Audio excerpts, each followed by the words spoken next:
Hi, I just want to first start off by introducing what this meeting is for. This is a IEP meeting for LT. Um, in this meeting, we have myself, which is I am the special education teacher. We have the caseworker. We have her general education teacher, and we have the district special education specialist. Um, we have all been a part of the process of the IEP meeting and evaluating LT and tracking her progress and determining um, a plan that works best for her. In creating this plan, we have all put in input, we have all did observations, we have all um, came up with different demands that we feel will help benefit her educational experience. This meeting will pretty much outline what we've done so far in her IEP process and what we feel has worked for her and what we feel has not worked for her. And we will also be revising the IEP to maybe change some things around that are not working. And we're also considering changing the placement of LT, which we feel like will benefit her the most.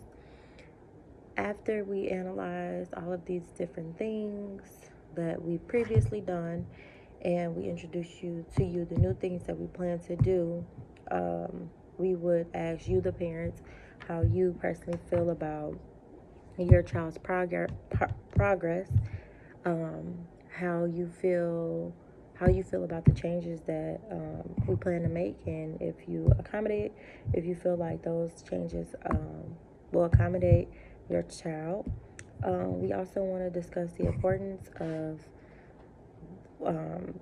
of how much you affect your child's learning environment. Um, so we'll go through a brief rundown of just to get an idea of how things are at home, get an idea of what you guys do at home, and also give you some ideas of how you can help benefit your child, not only at home but in school as well.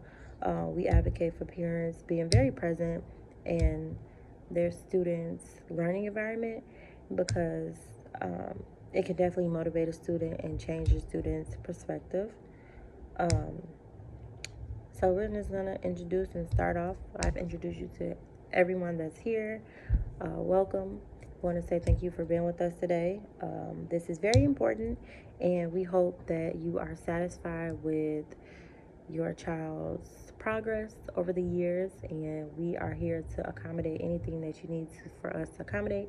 We are here to explain to you anything that you may not understand, and we are also here to reason with you. We're here to understand with you, and we're here to let you know that we are all a part of this process and you're not in this alone. um, so if you have any questions or concern, you can let us know. um, that's what we're here for. In revising her IEP, we have noticed that over the past year and the past quarter, we have been doing everything remotely, and I think that her, unlike her, your child, like other children, have had a hard adjustment to the remote learning process, and we feel that it is really hard to analyze a child remotely, but what we can do the best that we can do. We understand that at home many children have distractions, whether you have parents at home. A lot of parents are working from home, so you have parents at home working from home who kind of can't really help the student because they're at work themselves. We have siblings who are also at home, and maybe they are in the same work setting, so it makes it a little complicated for the child to stay on task. So we understand that there are many different factors that are affecting our students' learning environments right now with us being remote. Um, so we had to take in consideration all of these different things and all of these different factors that could affect a student's IEP plan. So we just want to kind of let you know ahead of time, like, while assessing your student, we have we've looked for the things that we discussed before when developing her IEP plan, but we also had to take in consideration um, our current situation with the pandemic and all of these things being so different, and kids having to adjust to totally different environments, and they go from being in the classroom full time to now they're at home full time, and it's just a huge difference. We have to consider, the different environment of a school setting versus a home setting. A home setting is a little more relaxed. Rather you have a desk at home or not, it's still a little more relaxed.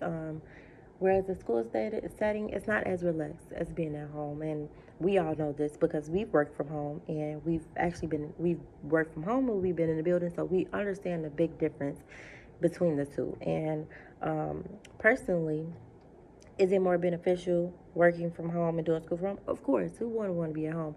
But do we think that it's actually helping the process? And it may be in some cases, yeah, we think that not helping the process, but we're doing what we can do. But in other cases, it is like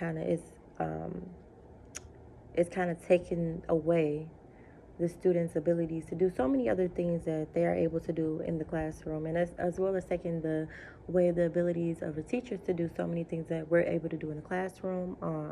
We understand that students in the classroom be much more engaged versus when they're remote. I noticed that participation has decreased drastically because we are remote, and it's a totally different setting. And like I said, we have to accommodate the different environments that students live in and what they have going on in their homes, and we have to take all that into consideration.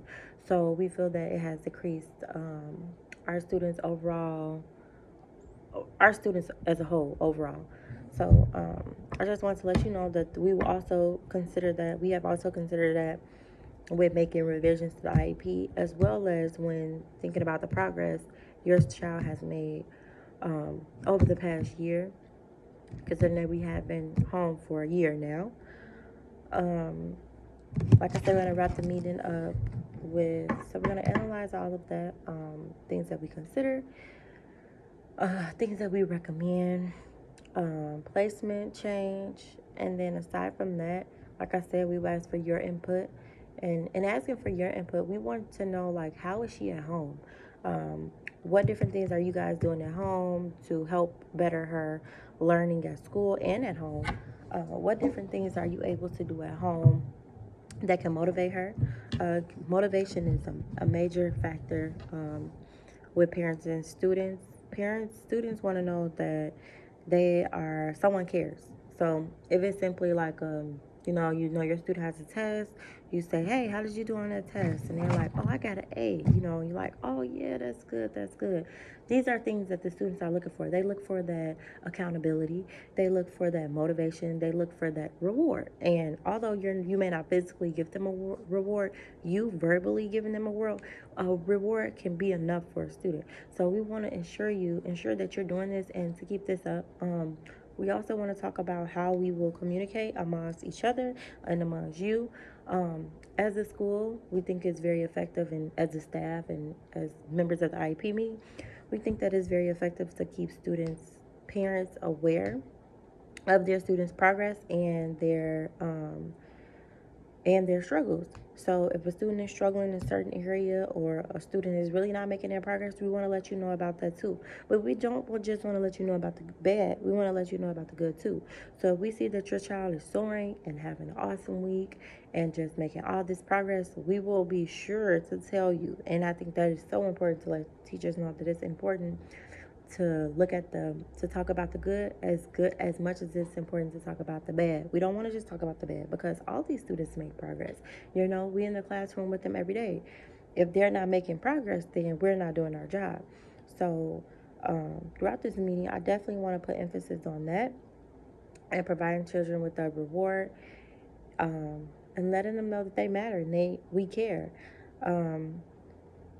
We will wrap the meeting up with a conclusion of our final review based on what you think and what we think, to come up with a final plan where we can both come into agreement on what will be best for your child and this IEP process.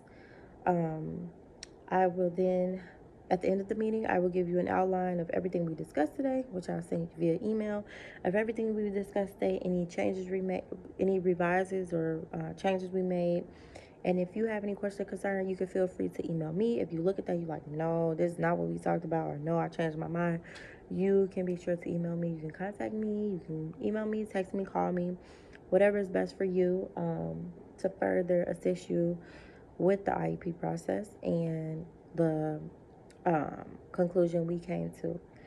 But this is pretty much that was pretty much an outline of what the IEP meeting would consist of. Thank you.